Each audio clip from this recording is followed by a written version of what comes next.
See here. We go. We're going. YouTubers, you got to hang through this, and I apologize as I get ready to go Facebook Live. And that always takes a little minute for us to do all of this stuff, but we are getting it done. We're doing the best we can. We're doing the best we can. Hold on. There we go. And go live. Phone's acting a little crazy today. There we are. We're starting a live video. We're getting ready to go live on Facebook Live. We are already live on YouTube on the Comedy Schools channel, and we are live on ComedySchoolsRadioNetwork.com. We are here. Here we are. Where are you? Come on in. Come on in, everybody. Come one, come all. Hold on. I'm going to adjust this microphone stand a little bit. Get a little wires pulled into one another here. There we go. No worries. No worries. No worries. I just wanted to tighten up the head. You need to tighten up the head. That's one piece of advice I haven't heard on any cable news network yet is tighten up. You got to tighten up like Archie Bell and the Drells in order to make it through this. Bob Rocky is the first. Kelly Wilson is the second. There we go. We get waves from Kelly. We got waves from Bob Rocky. Good afternoon, ladies and gentlemen. Boys, let me give you the official opening. Good afternoon, ladies and gentlemen, boys and girls, moms and dads, children of all persuasions. You are watching Living on a Thin Line with Tony Vicich. This is our daily podcast we have been doing since the crisis began or close to it. Which episode is this, Cheryl? 28. This is episode 28. We have continued to do this now for 28 days straight. There's a marvelous songwriter in Texas who suggested that we do it, and we're doing it for you. Hello, Kevin Brown. Hello, David John. I've got a lot of friends with, they're not nom de plumes, but with, what would you call them? Where they have more than one name. So we got a bunch of them here. We come here every day. What's that? Hyphen? No, not hyphens, but it's not a hyphen name. What do you call it? Like if I said my name's Tony Vicich, but I go by Chick Corea. So that would be a alias. I have a lot of friends. Thank you. Thank you, other part of my brain. I have a lot of friends with alias. Bob Rocky says, happy birthday to Kevin Brown, 6,000 weeks late. I've been trying to keep up with birthdays on Facebook. We have a lot of Facebook friends, and we try to keep up with birthdays on each one of them. I think it's important during this time. Cheryl, will you do me a favor? Will you move the YouTube over this way a little? I want to get a little more square, more. If it's possible. If it's not possible, just move the computer itself. Scoot it around this way. Keep going. No, that's not working. All right, you know what? The hell with it. Well, I have to move this whole thing. Okay, all right. So Cheryl is acting like we're gardening. Now you got it sitting on top of this. So scoot it back a little bit. See how it's sitting here? Okay. You are seeing a live production work. If you'd come around here and see the shot, you'd see what I'm doing. I kind of want the windows split in my head. All right, fine. Alias Island. We are on Alias Island. Took a little drink of water there. I got fun stuff to show you guys today, as I do every day. I've got knickknacks, paddywhacks, give a dog a bone stuff sitting around here. Interesting, fascinating stuff to me and to hardly anyone else. That's kind of what we build the show around. We build it around two things, where I show you a piece of memorabilia I own, and then we recommend 2 record albums from our massive vinyl collection. The people-pleasing part of me keeps choosing albums that I know were popular at one time with those who are my primary audience, which are people that I know personally now, are people I've known in the past. But soon, I've got some really offbeat, different stuff that I'll begin to show you. Hello, Randy. That I'll begin to show you in the coming weeks. Stuff you would probably be surprised to hear that I like or listen to. Okay, and the whole idea behind the album portion of the show, the recommended vinyl portion, is to get you to Google or YouTube them and see if you like them too. Someone you haven't heard of in the past. All right, let's get to the memorabilia part right away, shall we? So this is kind of cool, I think. It's a little dusty. It's a little dusty. Christina Rangelo is watching. Hello, Christina. How are you? Down in San Diego, I do believe. All right, let's see if I can get this right. So what is this? Look at that. Now, can you see it there on YouTube? I don't know if it's coming in plain there. That's not really important as far as the, let's see. Sammy J says, I'm so bored, I can start to see through metal. Thank you, Venereal Disco Candy. Yes, Sammy, it is a boring time. Okay, but if you and Hannah would do the workshop like you said, then you wouldn't be so damn bored. Okay, what did I just show you? Okay, what I just showed you was, and like I said, it's not really coming in focus on YouTube. That doesn't matter. You get the drift. This is, of course, a picture frame, but what's inside the picture frame? Do you save your concert tickets? Have you saved your concert tickets? I have saved concert tickets and then lost them. All my concert tickets from when I was a kid in high school, junior high and high school, going to rock concerts, that is gone. Hello, Champ de Blasio. I commented on your hand washing question today. I don't know if you got that.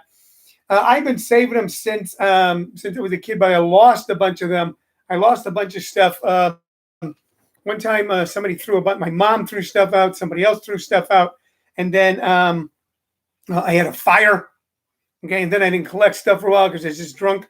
But this is a collection of Grateful Dead concert tickets throughout the 80s that I had laying around, and that my darling wife Shirley decided to surprise me with and make into a little piece of art by framing them. Now, by the way, I've done this with other stuff. Downstairs, and I think we'll bring it up and show tomorrow, I took a picture of a road, I think in Sedona. I took a lot of pictures, and then I played around with it on Snapseed, and then Shirley printed it out in order to frame, and it's now hanging in our living room. And that's like one of those things. Sammy J says, I saved the gum from the chairs at concerts. And chew it, too. You chew it, Sammy. Sammy chews it. Bob spits it out, but Sammy chews it. We've got really bad focus today on YouTube. I got to say that. I don't know if it's the windows. I don't know if it's the light. So let me see what I got here. I got Bill Graham and Avalon Brings You to Grateful Dead, November 17th, 1985 in Long Beach. I've got Avalon and Bill Graham Brings You to Grateful Dead, Ventura County Fairgrounds, July 22nd, 1984. We've got Bill Graham. We got Avalon and Bill Graham Brings You at the Irvine Meadows Amphitheater, April 13th, 1986. We've got the Dead Summer Tour. Now, that's kind of a little piece of history. In between what is now Dead and Company and the Grateful Dead, there was an outfit called The Dead, and it consisted of bass guitarist Phil Lesh, rhythm guitarist Bob Weir, both the original drummers, Jeff Chiminetti, who still plays keyboards, and then guest guitarists. And one year it was Jimmy Herring from Widespread Panic. And one year it was Warren Haynes from Government Mule and the Allman Brothers. And I saw those concerts, and they're not really mentioned in the history of the Grateful Dead. It goes from Jerry's passing to Dead and Company right now. But some great recordings and some great music. There was also things in the late 2000s called Further, where I saw different guitarists with them. One of them being the guitarist with Dark Star Orchestra, which recreates note for note entire Grateful Dead concerts. See what else we got here. Irvine Meadows in 86, Ventura in 87, Long Beach in 87, 85, 87. These are all from the 80s. I saw them a lot. Here's one from Monterey, but I can't see the date. Here's one from Divorce Stadium, and September 15th, 1985. So we can say that I saw the Grateful Dead a lot. And there was a piece of advice given to me, it'll tie into this, a long time ago by a comic I was working with in Kentucky. I can't remember his name, but he was a really cool guy. I was headlining, he was like the feature act. Really had his head screwed on right, and we were playing golf one day. I was swinging a club at a white ball with great distress. But every once in a while, if you're an amateur, if you can hit one long and straight, it's a good day. And we both did a couple good shots. He looked at me, he goes, it's a good game. I said, it is a good game. He goes, and you can play it when you're old.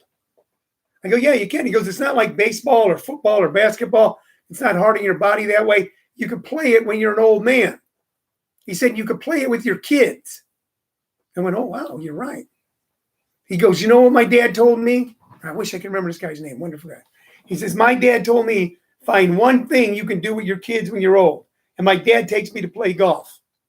So I have things that I do with my daughter. We still go to Clippers games when the NBA starts again. One of the first things I'll do, because I now have a ton of airline tickets and miles. First thing I'll do is fly to LA and go to a Clippers game with my daughter. The current state of the economy being what it is, I probably won't sit in the seats I have been sitting in, but that'll make no difference. I've been taking her to those since I was 10. I've been going to Grateful Dead concerts since I was. No. Oh, did I say since she was? You. Yeah, no, yeah. Since she was 10. I've been taking her to Clipper games since she was 10. That's what I was trying to say, ladies and gentlemen. And I've been going to Grateful Dead concerts since I was 15. And it's something I can now do as an old man. Now, as long as some semblance of that band keeps playing, once we can get out again, get on the street, and head on down to the club, I will go and see Dead and Company, whether they're in Phoenix, whether they're in LA, whether they're in San Diego. I will go. I was almost going to go see them in St. Louis this summer. I was going to book myself into a show there and go see them. You know what's kind of cool is that if you look at like Vivid Seats for August, you still see concerts for sale. Now, whether there will be large-scale concerts or sporting events in the summer, I don't know. But they haven't just wiped everything out and given up yet. Hello, Steve Delaney. Sammy J says, I have a framed pic of me, you, and Scheidner. Well, you should post that, Sammy, on my Facebook, and then we'll talk about it, and we'll talk about Rich a little bit, and we'll talk about you as much as we can within the correct parameters. So anyway, those are a bunch of framed concert tickets. Then the cool thing is that as years go by, you forget so many things, and people remind you we did this or that. And I can look at this and go, oh, yeah, I remember seeing them at Irvine Meadows. My brother and I used to go. Same thing with Ventura, where we'd make a weekend of it, where they play 2 shows. We were able to do that. And I have these memories. Look around your house, guys. I bet you have some memories. I bet you do. In shoeboxes somewhere, tucked away. Let those memories fill your heart and mind and soul. It'll be a good time. All right. Let's get to the music. Of course, that was talking about music a little bit. Hello, Shelly Austin. It's good to see you here. Hello, Junior Ibarra. Good to see you, local Phoenix funny guy, local Arizona funny guy. Let's talk about the music. What are we going to talk about today? What am I going to recommend? So here's what I'm doing right now. And I'll talk about almost anything you guys want to talk about. What I'm not talking about is I'm not talking about the pandemic. I'm not talking about COVID-19. I'm just a guy sitting in my house, just like almost all of you are just a person sitting in your house, okay, doing the best you can. And for most of us, that is practicing safe, sane, and social distancing. Also, are you keeping your mind occupied? Are you staying busy? Are you trying something new? Are you making sure you get a walk in, even if it's walking in place in your living room? Are you doing those things? Keep mind and heart and body together. Keep mind and heart and body together. This too shall pass. And you want to be ready when it passes. There's going to be some folks, God bless them, there's going to be some folks who, when it's over, will have survived and they won't be ready for what comes next. And what I love about all of you here is I think if you weren't ready for what comes next, you adapted quickly. We had to adapt in a day. And I know a lot of you did too. Okay. And we're all hanging in. All right. So we got to be looking for new things to stimulate the mind. So what I've been doing with this show is recommending from my, I must have about 400 or 500 vinyl albums. That doesn't include CDs. We'll start going through CDs too. I just touched CDs. If you look, I got a whole bunch of CDs right there. I'm rubbing them. I feel so nice. Sammy J says, let's talk about movies that are forgotten but should be shown to the next generation. We have time now. We will, Sammy. We'll get to all that. Right now we're doing music, but that is a great suggestion. We talk about movies that have been forgotten. Movies do get forgotten. I'm a movie buff. I watch a lot of movies from different eras. I watch silent movies. I watch movies from the 30s and 40s and 50s. And you realize there were stars in the 30s that were as big as any star today. They were totally forgotten 20 years later. I don't know if that's a good thing or a bad. I guess it's a bad thing.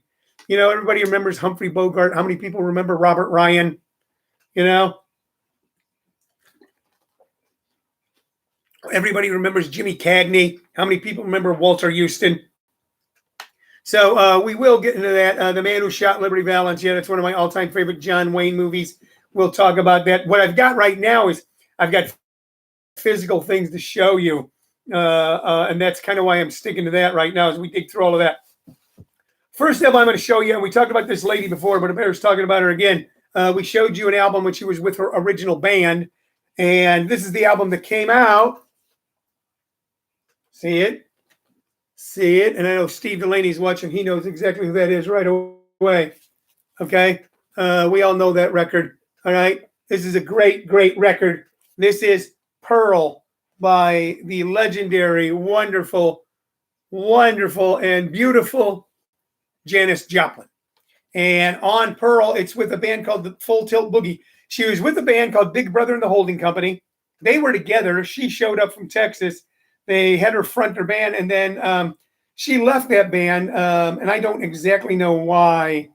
None of the names of Full Tilt Boogie really stand out as people who went on. Like you look at sometimes Linda Ronstadt's bands and musicians, or Warren Zevon's. You go, these guys appeared on a bunch of stuff.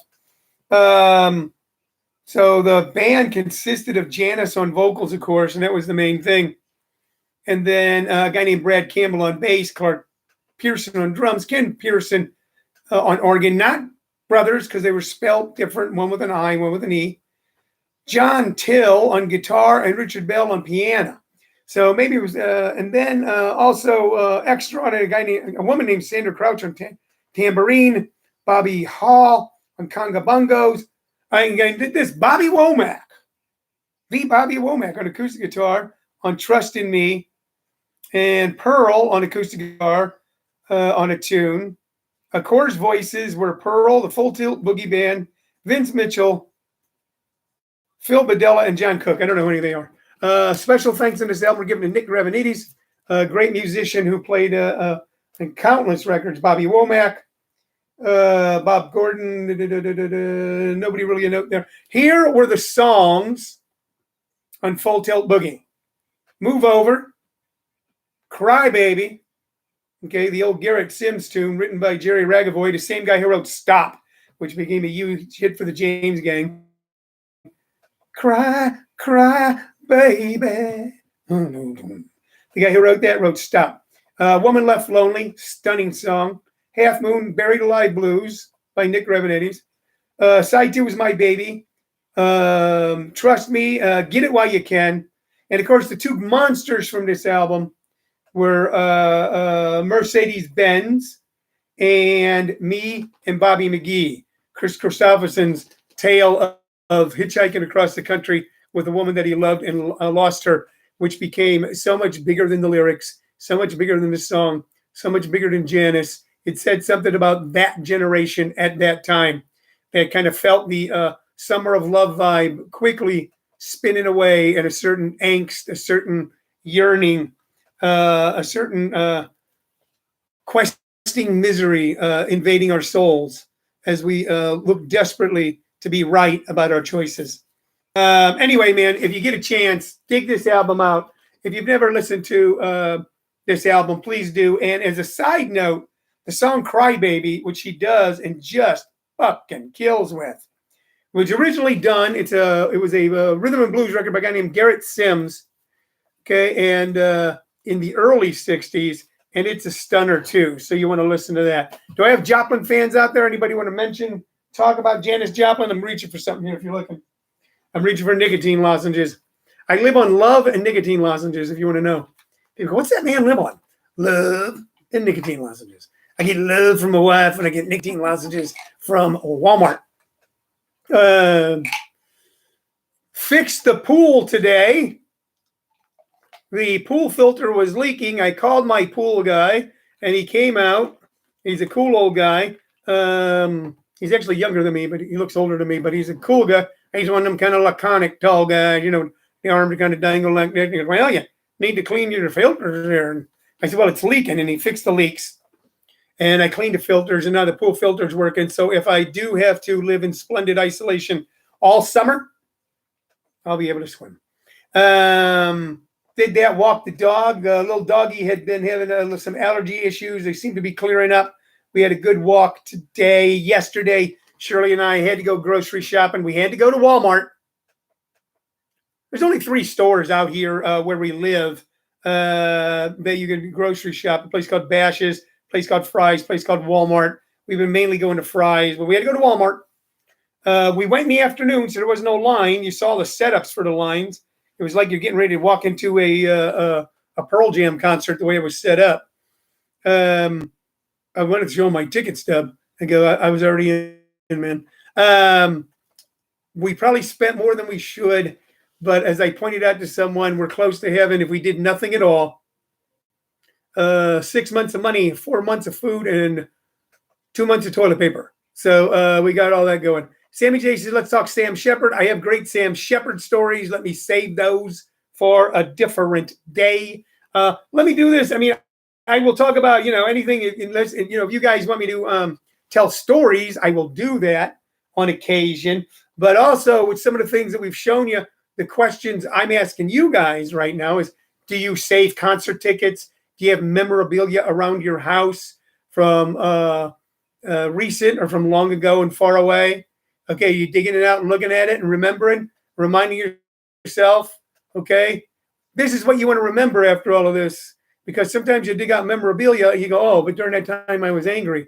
During that 20 years ago when I was on that vacation down in South Padre Island, I was on a vacation in Cancun, Mexico.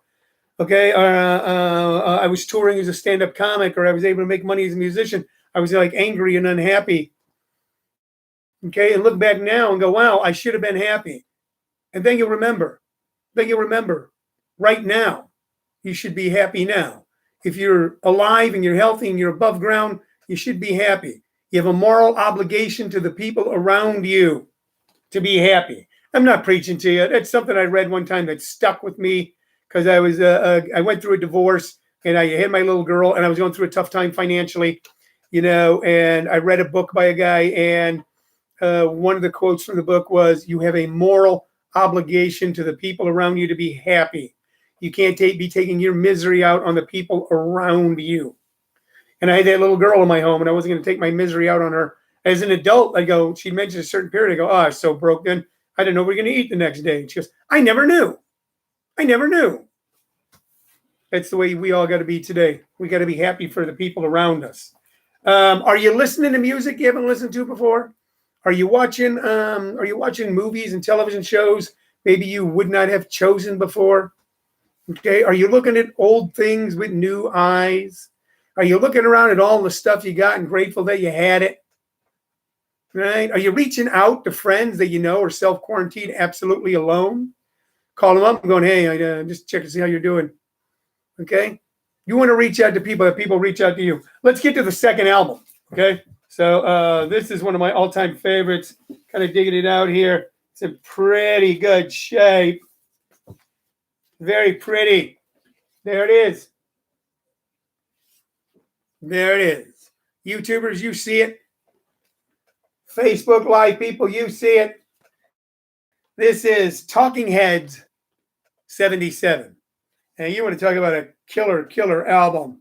Let's see what was on here. Was the book I read, Don't Worry About the Government, first week last week.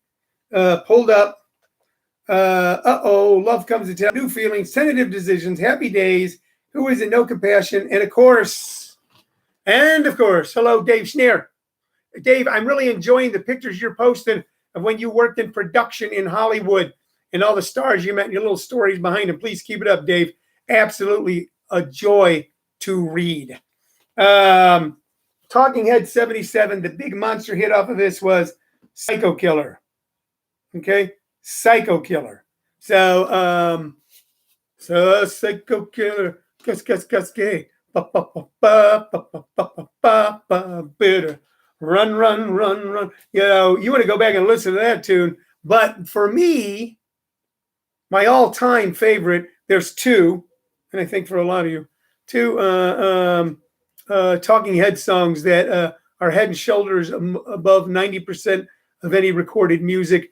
And that, of course, is Once in a Lifetime, Same as It Ever Was, Same as It Ever Was, Same as It Ever Was. That song, man, when that came out, that spoke to me. Well, how did I get here? When that song came out, I was deep in my drug addiction. I didn't think for a long time I was deep in drug addiction. I thought I was just partying, just have a good time, man. Just trying to have some fun, you know? Life sucks. Let's do some blow. Let's drink some whiskey. And sometimes I'd be sitting there, and I was always the first at the party and the last to go. Oftentimes at my house, so it was no big deal. And I'd be sitting there in my funky apartment down at the bad end of the boulevard, snorting coke. And all of a sudden I'd look up at who I was with and go, "This is not my beautiful house. This is not my beautiful house." Well, how did I get here? So that one has really been with us. And of course, the one that really kicks hippie ass is Life During Wartime. What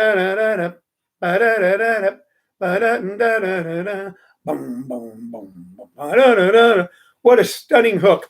And what I'm going to recommend to you is that you go on YouTube and you find live concert from 84 or 85 of the Talking Heads doing Life During Wartime.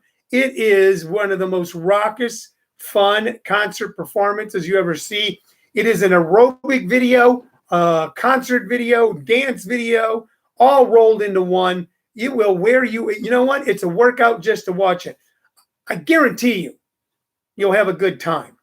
If you go on YouTube and you pull down Life During Wartime by the Talking Heads live, man. All right, I'm going to kind of wrap up today. It's almost 2:30. Glad all you guys popped on. It's always great seeing so many names and faces of people that I care about so very deeply, and all the time new friends. Please tell your friends, neighbors. You know, you can do like a watch party with this. You can actually, when it shows up, you can click watch party and see if you can get more people to join in that way. That would be fantastic. You can do that. Also, please subscribe to us on the Comedy Schools channel on YouTube. That'll help us tons. Please do that. And also check out ComedySchoolsRadioNetwork.com. That is our internet-based. If you're over 50, we have a podcast. If you're under 50, we have a podcast. If you're over 50, we have an internet-based radio station, and it is ComedySchoolsRadioNetwork.com. A lot of great interviews there from before the crisis with comics and authors and actors and so many other things. Check all of that out. Also, if you ever thought about doing a workshop, you guys, I'm going to start a brand new beginning workshop next Tuesday, April 21st.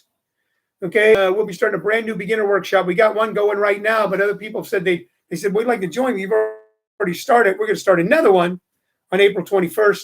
And also remember, April 17th, we're doing our first live Zoom Comedy Schools Comedy Showcase. And we want you to attend. So please send me your email so I can send you an invite. For my wife, who just happens to be my producer, Shirley Vicich, and for everybody who helped me put this together and is helping see me through these most difficult of times. And that means you. That means you. I want to thank you for tuning in today. I'll be back tomorrow at 2 p.m. living on a thin line. My name's Tony Vicich. Your name is whatever you want it to be. Bye-bye.